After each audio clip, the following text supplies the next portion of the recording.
François sur la place de la Révolution José Marti à La Havane. Le pape François qui a entamé son 10e voyage apostolique à l'étranger par Cuba.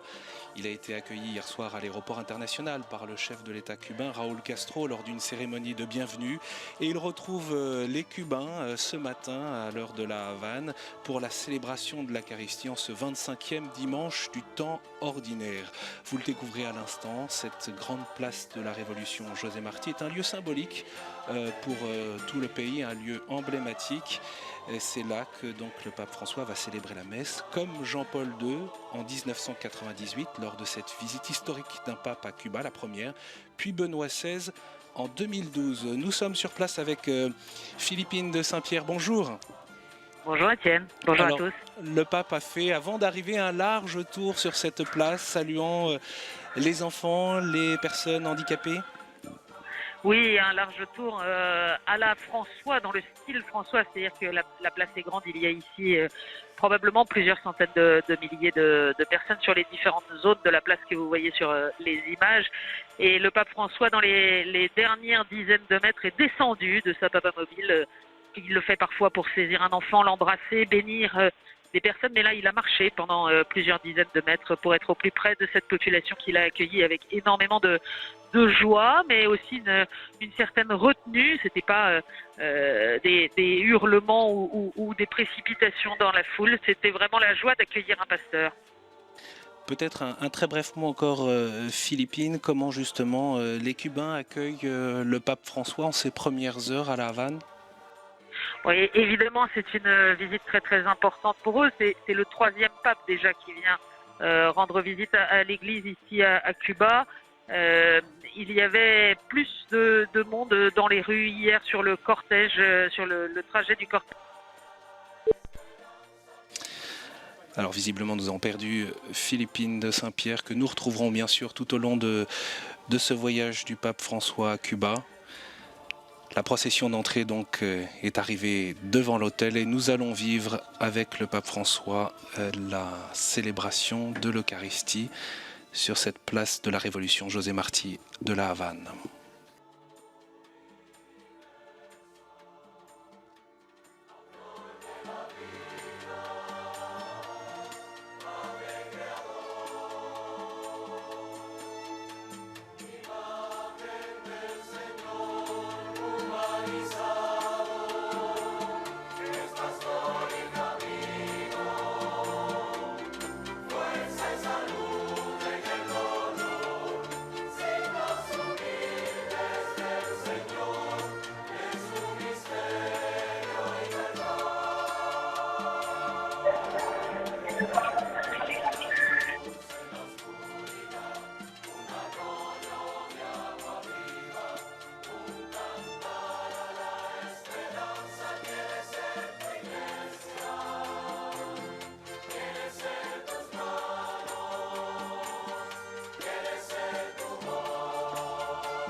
En nombre del Padre, y del Hijo, y del Espíritu Santo. La paz esté con ustedes. Hermanos, antes de celebrar estos sagrados misterios, reconozcamos nuestros pecados.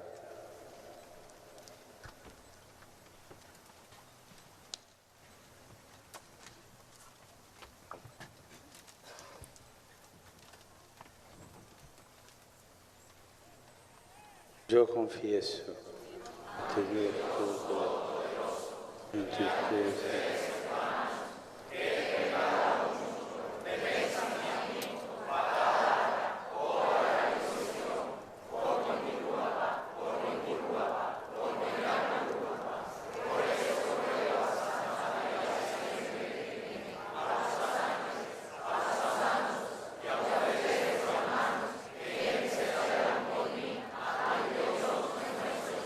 Dios Todopoderoso, tenga misericordia de nosotros, perdone nuestros pecados y nos lleve a la vida eterna.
Oremos.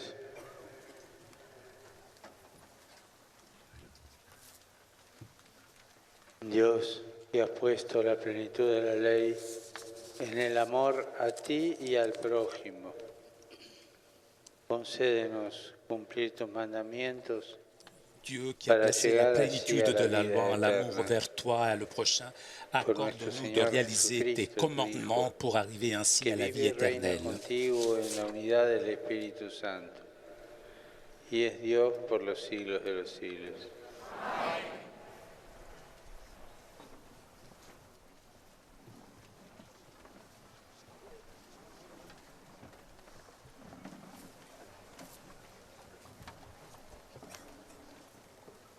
Lectura del libro de la sabiduría. Se dijeron los Du livre impíos, de la sagesse. acechemos al Ceux qui justo, méditent le mal que nos resulta se disent en incómodo. eux-mêmes: Se opone a nuestras attirons le acciones, juste dans un piège, nos echa en cara car il nous nuestros contrarie. pecados.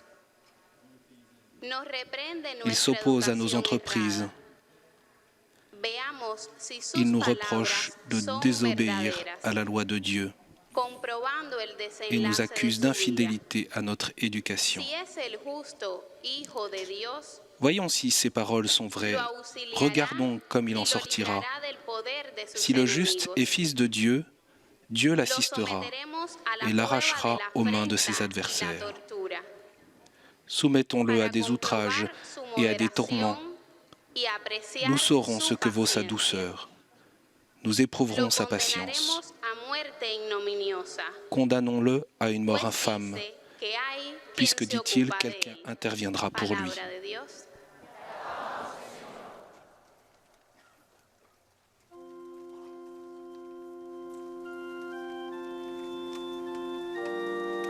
Nous chantons maintenant le psaume 53.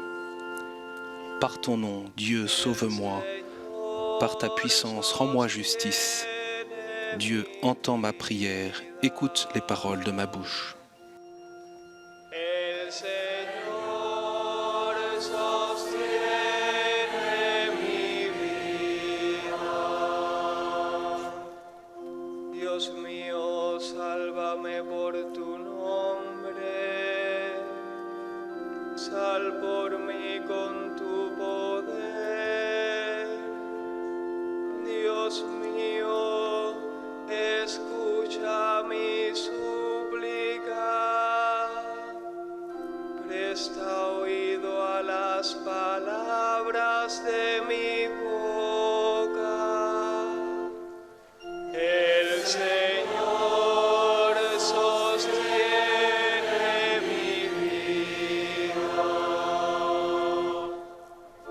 Dios mío, sálvame por tu nombre, porque unos soberbios se han alzado contra mí. Hombres violentos me persiguen a muerte, sin tener presente a Dios. El Señor sostiene mi vida, pero Dios es mi auxilio. El Señor sostiene mi vida. Te ofreceré un sacrificio voluntario, dando gracias a tu nombre que es bueno. El Señor sostiene mi vida.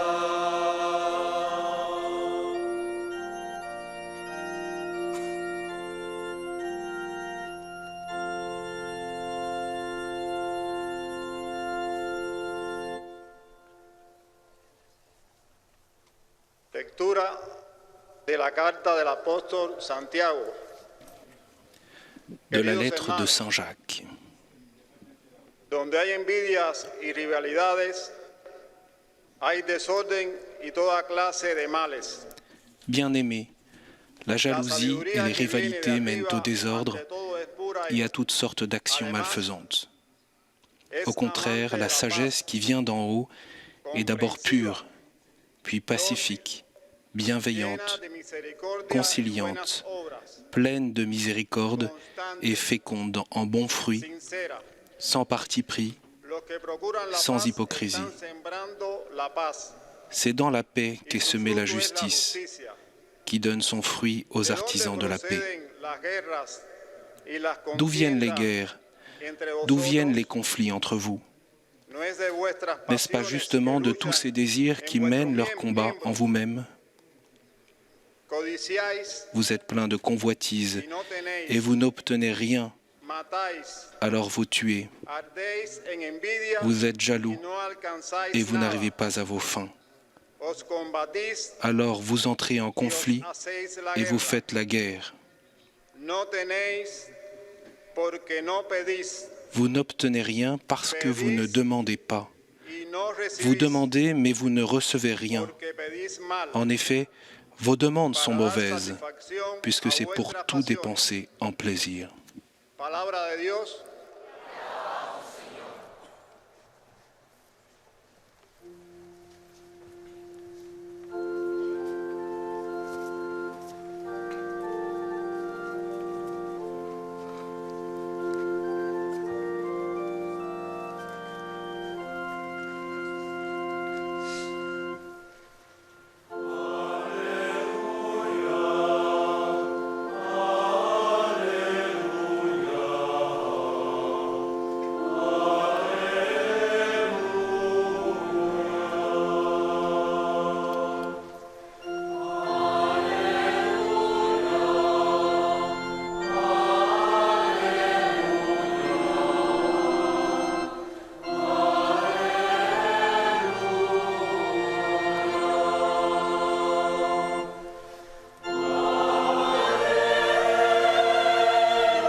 El Señor esté con ustedes. Lectura del Santo Evangelio según San Marcos.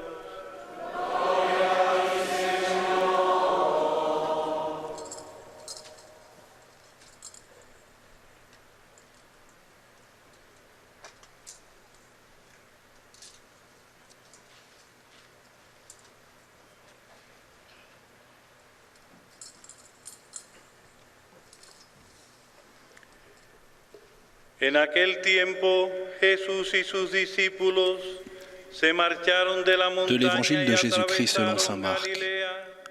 En ce temps-là, Jésus traversait la Galilée avec ses disciples, et il ne voulait pas qu'on le sache, car il enseignait ses disciples en leur disant : « Le Fils de l'homme est livré aux mains des hommes.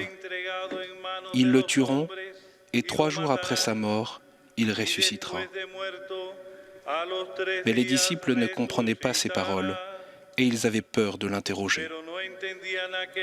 Ils arrivèrent à Capharnaüm, et une fois à la maison, Jésus leur demanda : « De quoi discutiez-vous en chemin ?» Ils se taisaient, car en chemin ils avaient discuté entre eux pour savoir qui était le plus grand.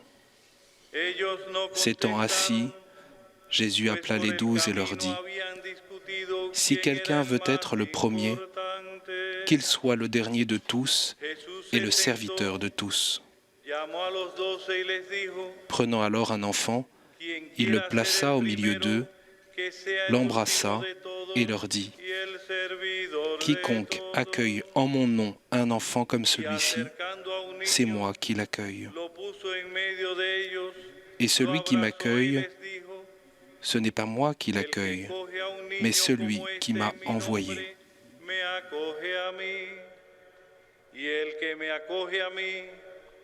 No me acoge a mí, sino al que me ha enviado. Palabra del Señor.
Jesús les hace a sus discípulos una pregunta aparentemente indiscreta. Fait ce disciple, pose à ses disciples une question apparemment indiscrète.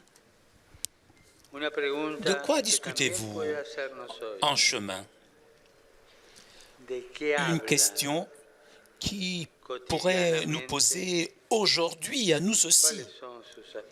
De quoi parlez-vous chaque jour? Quelles sont vos aspirations?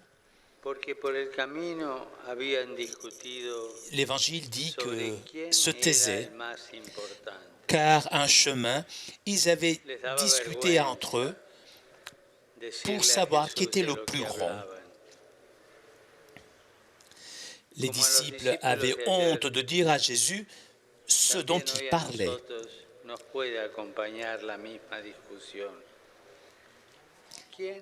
Chez les disciples d'hier, comme en nous aujourd'hui, peut se retrouver la même discussion. Qui est le plus important? Jésus n'insiste pas sur la question. Il ne les oblige pas à lui dire de quoi il parlait en chemin. Mais la question demeure non seulement dans l'esprit, mais aussi dans le cœur des disciples. Qui est le plus important? Une question qui nous accompagnera tout au long de notre vie et aux différentes étapes, et nous serons confrontés au défi d'y répondre. Nous ne pouvons pas échapper à cette question gravée dans le cœur. Je me rappelle avoir entendu plus d'une fois au cours d'une réunion de famille demander aux enfants « Qui aimes-tu le plus, papa ou maman ?» C'est comme vous demander « Qui est le plus important pour vous ?»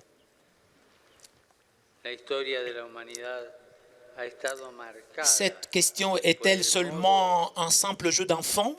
L'histoire de l'humanité a été marquée par la manière de répondre.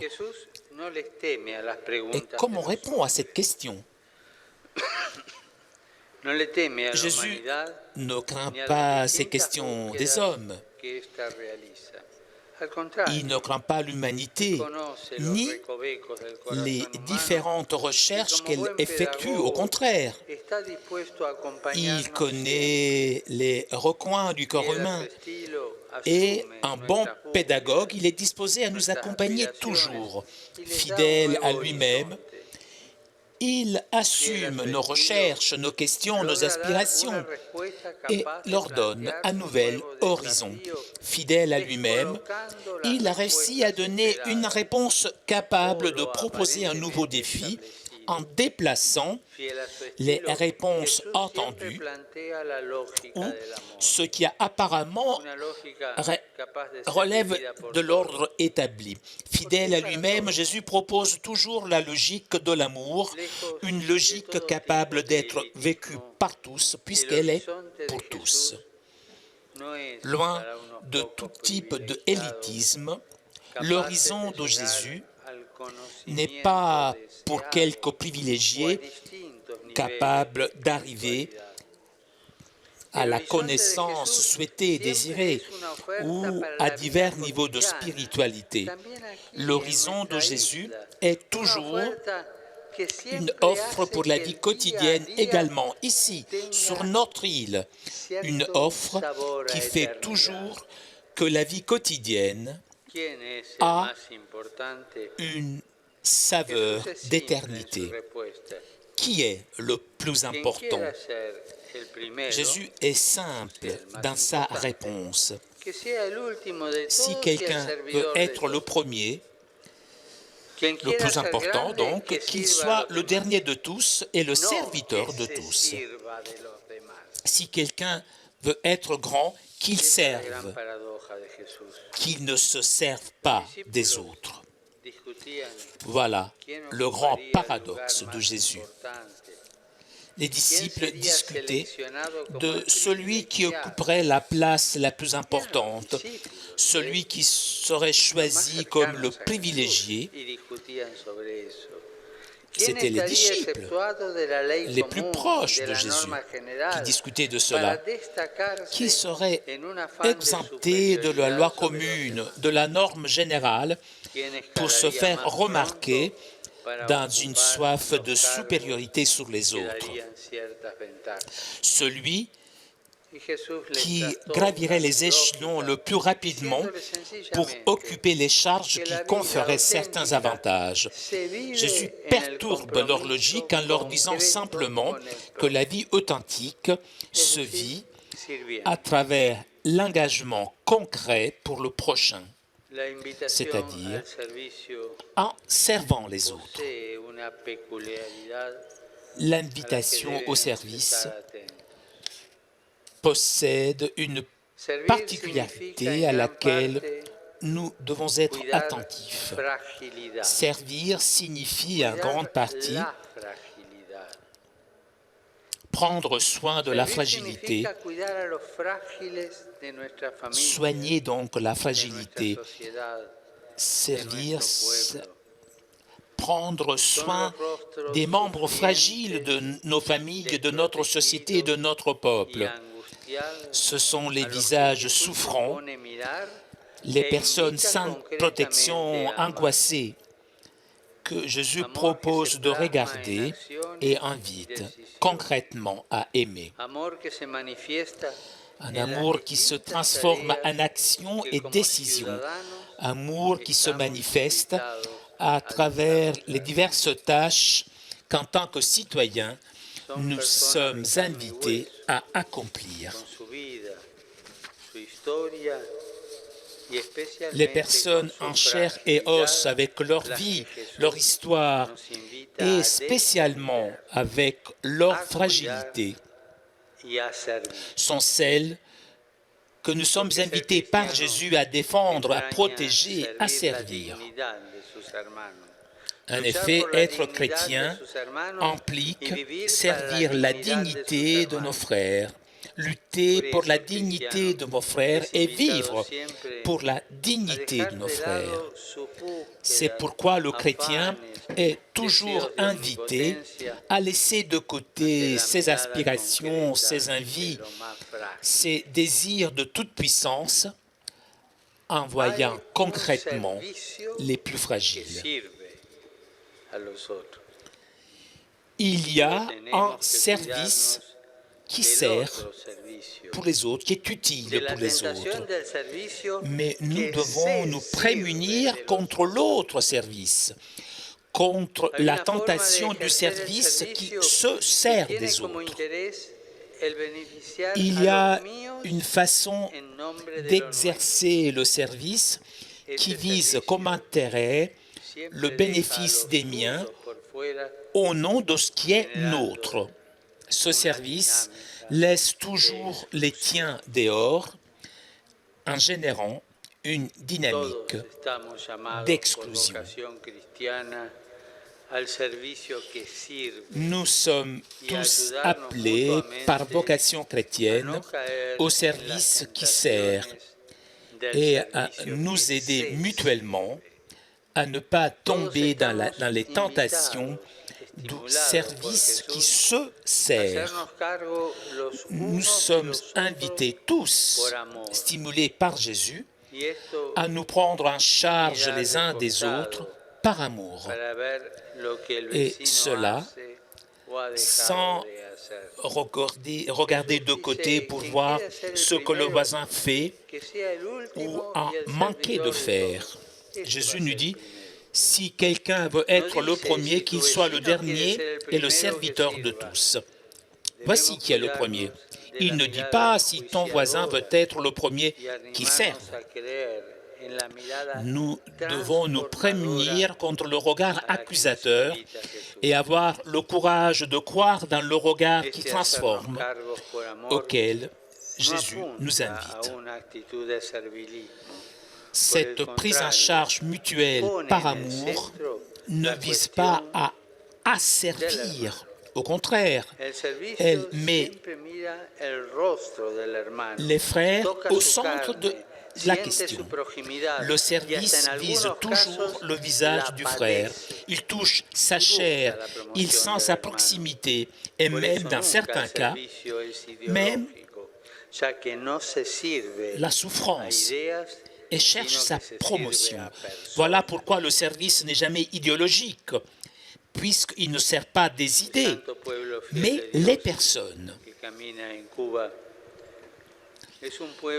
Le saint peuple fidèle de Dieu,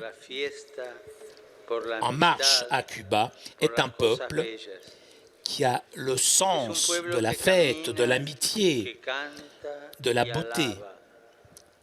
C'est un peuple qui marche, qui chante et qui loue.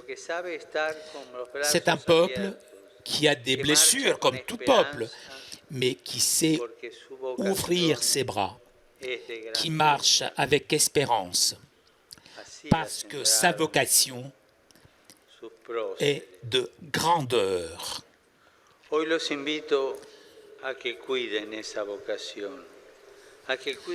Et donc, comme ça, vous pouvez affronter les prochains. Aujourd'hui, je vous invite à préserver cette vocation, à préserver ces dons que Dieu vous a faits. Mais spécialement, je vous invite à prendre soin de la fragilité de vos frères et de les servir. Ne les négligez pas pour des projets qui peuvent sembler séduisants, mais qui se désintéressent du visage de celui qui est à côté de vous. Nous connaissons, nous en sommes témoins de la force imparable de la résurrection qui suscite partout des germes de ce monde nouveau. N'oublions pas la bonne nouvelle d'aujourd'hui. L'importance d'un peuple, d'une nation, l'importance d'une personne se fonde toujours sur la façon dont elle sert la fragilité de ses frères. En cela, nous trouvons l'un des fruits d'une vraie humanité. Parce que, chers frères et sœurs, La vie de celui qui ne vit pas pour servir ne vaut pas la peine d'être vécue.